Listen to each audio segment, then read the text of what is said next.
Hey, it's Sam. Welcome back to the Just Grill and Outdoor Living channel. I've got the brand new Weber Traveler portable gas grill with me today. We're gonna put this to the test and also tell you all about this grill.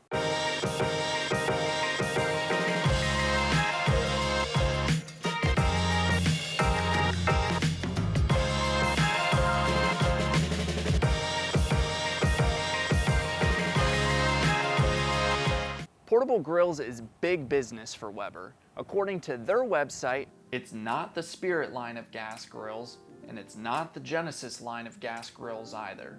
It's actually the Weber Q portable grills that they've sold the most gas grills of globally since its inception in 2004. So for 2021, Weber's adding to the portable gas grill lineup with the Weber Traveler that I have here with me. So let's go ahead and dive in and see what makes this such a nice portable gas grill. The first thing I would want to evaluate, especially with a portable grill because it's going to be moved back and forth and have a little more wear and tear on it, is the durability and stability of it. So the stability, I'm going to be checking out the cart, which the cart looks like it's made of some hard plastics and some metal here and there on it, depending on the section that we're talking about. But overall, giving it a good wiggle, knocking on it a little bit and everything, I think it's going to hold up pretty well. It seems pretty sturdy, it doesn't seem that flimsy, and it seems well built and well put together. It's got a little bit of a jiggle to it, but that's because of the way that this grill collapses, so that doesn't have anything to do with this being, I guess, an inferior, for lack of a better term, construction on it. As for the cook body, it's going to be porcelain enameled, which is similar to the Kettles, the Spirits, the Genesises, and some of the Summits as well. And then the lid itself in the cook body is going to be, in terms of thickness, I would say closer to the Kettles, but it seems like it's a good build. And on the other grills that I mentioned, those last a really long time, so that's going to give me good confidence that this is going to be the same quality and hold up just as well. Underneath the hood, Weber's using porcelain enameled cast iron grates. They're cut in half like this, so you have two halves of them. And there's a single burner that runs underneath the grill here. So the reason they're using cast iron is to give you a little more firepower from that burner, because these are going to heat up and retain heat much better than your standard traditional stainless steel grates. With the grates out, you can see what I was talking about with the burner, how it goes all the way around. It's a 13,000 BTU burner, which is the equivalent of one Genesis burner. What you might have noticed is that there's not flavorizer bars or anything that's blocking the drippings from falling right into each little orifice hole that you have on the burner. So something you're gonna have to do, if you're not already thinking about it periodically, is take the grates out, take your grill brush, and just make sure that you kind of brush off the orifice holes so that way they stay free and clear and they're not getting clogged over time with grease. The next thing underneath the burner, you can see there's not too much more, is just straight down the grease and drip tray. It's easy to clean. Everything is going to funnel its way right there, and if it doesn't funnel its way there when you take the grates out, it's not going to be hard to kind of wipe it and push everything to that, so then that way you can take that out. So Weber's made it really easy to take care of this grill and keep it clean. The only thing you'll have to do, like I said, is just remember every now and then to periodically make sure that those orifice holes are clean on the burner. Weber has what they call a one-handed setup. I would call it a one-handed modified setup. In terms of disassembling it, it's definitely a one-handed disassemble. So starting with that, we're just gonna do this backwards for you and show you. So to make this grill collapse and get it ready for transport, all I'm gonna do is pull this red lever and it's gonna disengage and it's hands-free. I don't have to do anything other than pulling that lever and it's going to lock itself in position. So this little lock here on the front, this latch is undone when you want to raise the grill up. But when you lower it to the position it's in now, it automatically locks itself, so that way nothing is engaged when it's time to lift up and start rolling with it. I'm going to undo the lock first. Remember, undo the lock first, step on this, push it down to the ground. Now Weber calls it a one-handed setup. I'm going to call it a one-handed modified setup. You're going to pull, lift up. I'm going to switch hands, let go of the lever, and then once I'm all the way in the top position, I'm just going to let go because it's going to be locked and engaged in place, and we're right back to ready to cook with it. So it's super easy and very user-friendly. and that gets a thumbs up and a plus from me, just because you're not wasting a lot of time having to put a bunch of things back. You know, Weber isn't making you take pieces apart. Oh, you got to put this on, you got to put that on. No, all you're doing, pull a lever, roll it to its spot, pull another lever, lift up, you're good to go, and you're ready to attach a tank and start cooking. In the rear of the grill, there's a compression lift support, and that will come into play in terms of lifting up the grill and also disassembling the grill.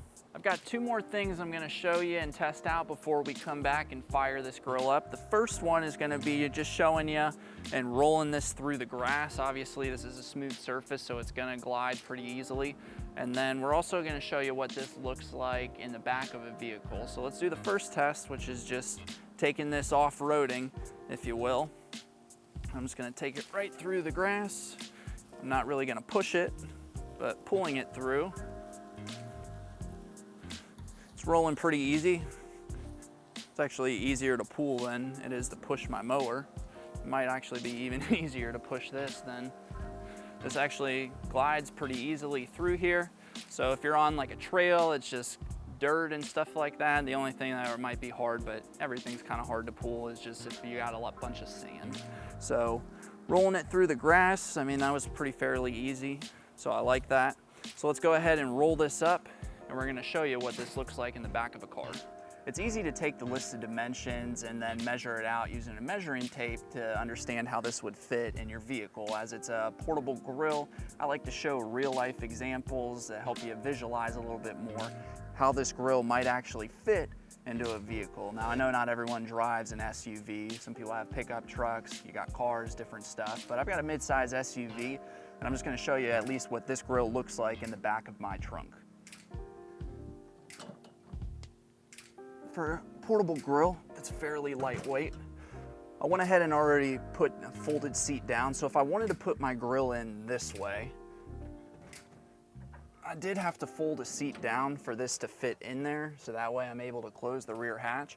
But you can see how much space I do have and how much it kind of takes up in here. I wouldn't have been able to fit it in this way and close my hatch without putting the seats down.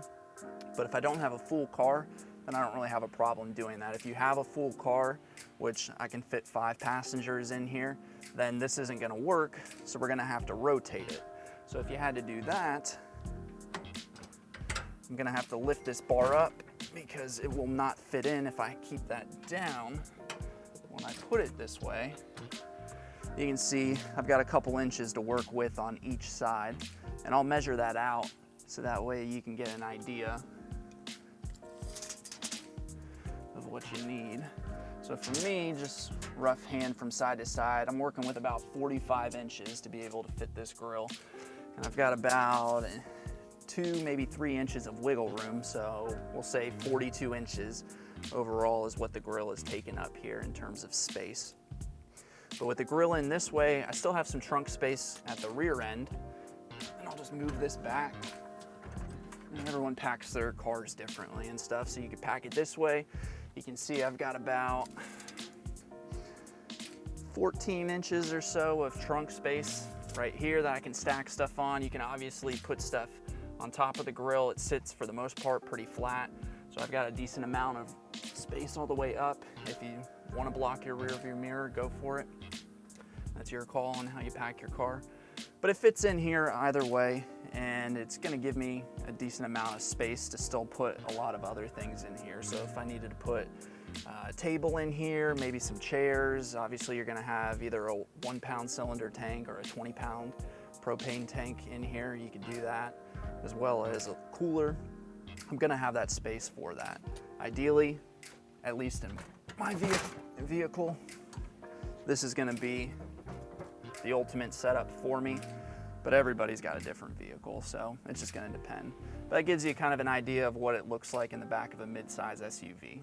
The last thing for us to do is get this grill unloaded, get it to the backyard, and fire it up and test some steaks and burgers on it. It's time to fire up the grill. Stock out of the box, this grill uses 1-pound cylinders, which don't come included, so you are gonna have to go to the store and pick up a 1-pound cylinder. If you wanna use a 20-pound propane tank, you can, but that's an add-on accessory adapter hose that you would need. So I'm just using it like you would if you bought it straight out of the box and didn't add on any different accessories to it. Underneath the side shelf table is going to be where you hook up the 1 pound cylinder. You've got the nice little guide there, and it's just going to twist right into place. It's not going to be much of a flame. You'll be able to feel it if you kind of put your hand over top. So what I'm going to do is I'm going to keep this at the lowest setting. I'm going to put the grates back in. We're going to test it out.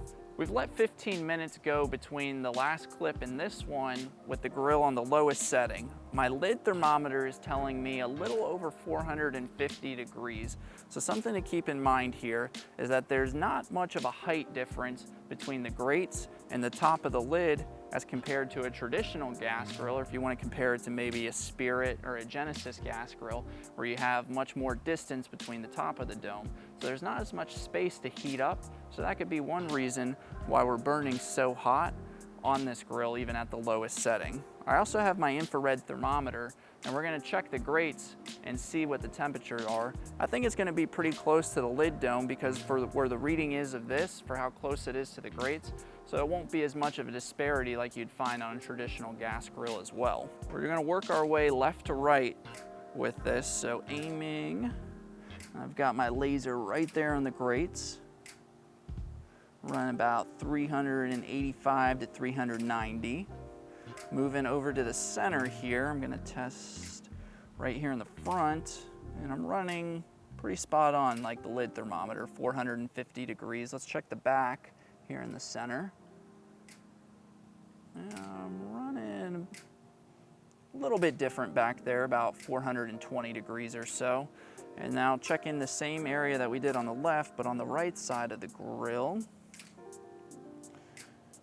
Running about 455 to 460, so burning hot. So you can see from the center of the grill over to the right, based on this test that we've done, it's pretty similar in temperature, not much of a disparity in the temperature range.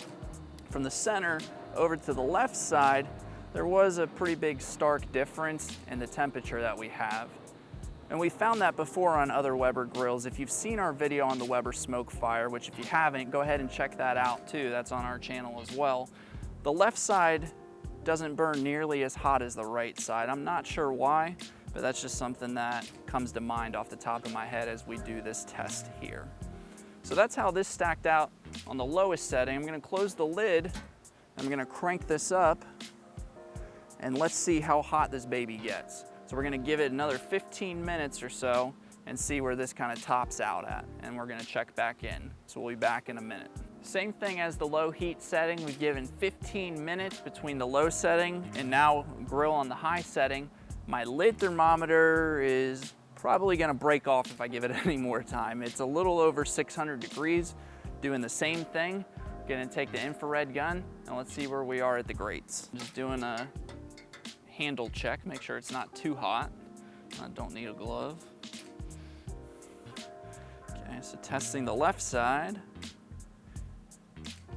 We're running about 520 degrees over here. Let's come over here to the center. Whew. Feel the heat on my hands. Running about 600 degrees there. In the back in the center, running, well, it's kind of going all over the place as let me put on, heat's starting to get to my hand here. Let me put on my high heat glove. That way I can hold this a little bit closer and see. Okay. So the rear center, about 590, so just a little bit of a difference between the front center. And off to the right side, about 630 degrees. So we're running a little bit hotter over there on the right side. So I'm gonna close the lid, keep the heat in there and take this back off. So between the low setting and the high setting, we saw on the low end in the 300s off to the left side, which even on the high setting, that was not nearly as hot as the right side of the grill. The low end, 300s, the high end, about 630 degrees, which that's great. It's gonna give us a nice sear. We've got some burgers and some steak that we're gonna cook up today. And we're gonna show you how this performs with those. So I'm gonna go ahead and adjust the grill. Turn it down. Well, if we're on the low setting and it was about 400, let's put it in the middle there. We'll call that roughly the middle. And we'll get this into probably the 500-ish range, and I think we'll be good. So we'll let this go down. It shouldn't take very long. And we're gonna throw a couple burgers and some steaks on here. All right, the grill's where we want it. I've got 2 New York strips and 2 burgers. They're about a half a pound to maybe 3/4 of a pound, so they're on the thicker side. And we're gonna go ahead and get these grilled up.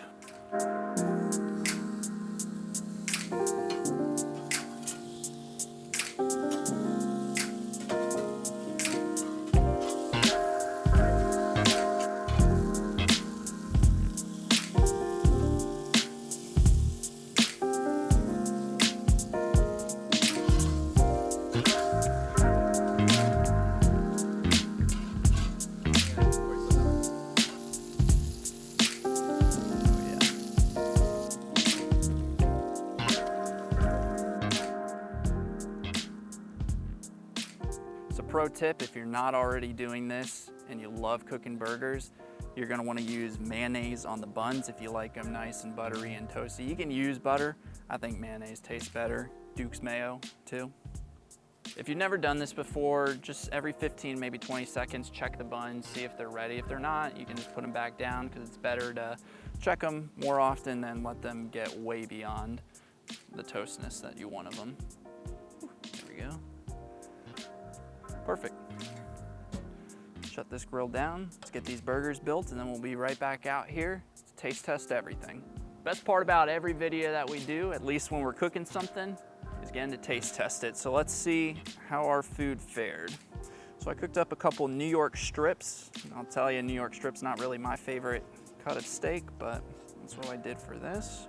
If you wanna see, I kind of cooked it a little medium, closer to medium well, I'd say. So it went a little bit too long on the grill, but it should be okay. It was a good cut of steak. That's really good.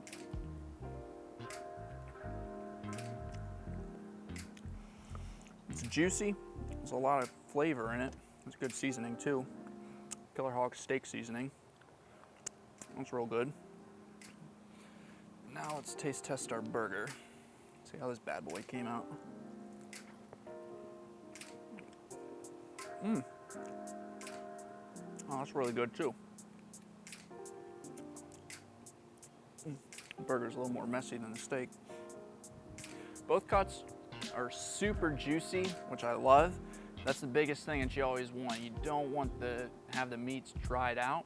So we cooked them great. The grill did really well. You can see across on the New York strip, we've got some nice crosshatch marks. And I wasn't really focusing on that. I just wanted to cook the steak. So those came out really well. It performed really well for the burger. So overall, at least for the 2 items that we cooked on here, I really like how they came out and how the grill performed for both of these. I have a really positive impression of this grill. There's a lot to love about it, and there's not really much that I disliked from anything that we did today. The only gripe that I could maybe make was on the low heat setting.